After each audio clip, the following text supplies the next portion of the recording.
La Pangée a rassemblé tous les continents que l'on connaît aujourd'hui. Et cette Pangée qui a une forme arquée, à son centre un premier océan qu'on appelle la Mésogée, hein, et tout le reste de la planète est un océan qu'on appelle la Pantalassa. Cette sortie sur le terrain sur les rivages de la Méditerranée a permis à toutes ces personnes d'en savoir plus sur le relief et d'approcher de près les traces de périodes bien lointaines. La couleur de ces pierres au loin, par exemple, une couleur sombre car un volcan ne se trouve pas très loin sous l'eau. Autrement dit, vous ne verrez certainement plus la pointe des douaniers et le sentier du littoral de la même manière. Le volcanisme andésitique, hein, c'est le nom qu'on lui donne, parce que les roches qui sont trouvées sont des andésites, est connu depuis longtemps dans la région. Hein, et il a fait l'objet de nombreuses études et continue à être étudié. Par exemple, quand il y a eu le percement du nouveau tunnel ferroviaire entre Cap d'Aille et Monaco, le creusement du tunnel a atteint des niveaux qui ont une nouvelle datation, qui ont permis d'avancer dans la compréhension de la mise en place de ces coulées et surtout de ces couches de volcans, de volcanite. Nous, c'est le terme qu'on utilise, des volcanites, c'est la roche.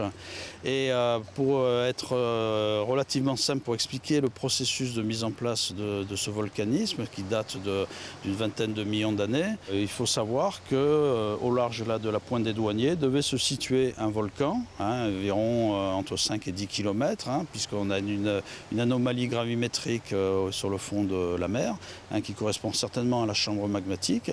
Un volcanisme terminé depuis bien longtemps, bien sûr, pas de crainte à avoir. Autre petite pépite informative à noter et à conserver en mémoire, saviez-vous par exemple que ces blocs sont arrivés de bien plus haut, depuis la tête de chien? Plonger dans le passé pour mieux comprendre le présent et tout ce qui nous entoure, voici donc une belle proposition de la part de l'association monégasque de préhistoire. L'association monégasque de préhistoire, elle a été créée début 50, en 52, par Louis Barral, son fondateur, qui a été donc président de l'association. Ensuite, il y a eu Madame Suzanne Simone et actuellement Patrick Simon. C'est tous des directeurs et directrices du musée d'anthropologie préhistorique de Monaco. Et c'est vrai que les liens sont très étroits puisque le siège social de l'association se situe au sein de notre établissement. Alors quelles sont, je dirais, les grandes missions, les objectifs de cette association ?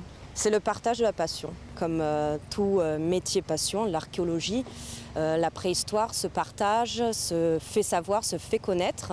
Donc on organise des cycles de conférences tout public. Ça se passe en mai et en novembre. Il y a 2 grandes sessions. On invite des chercheurs du monde entier à venir participer sur divers sujets, diverses problématiques. Évidemment, les chercheurs de Monaco participent à ces conférences. Et là, aujourd'hui, on a organisé pour la première fois une sortie sur le terrain.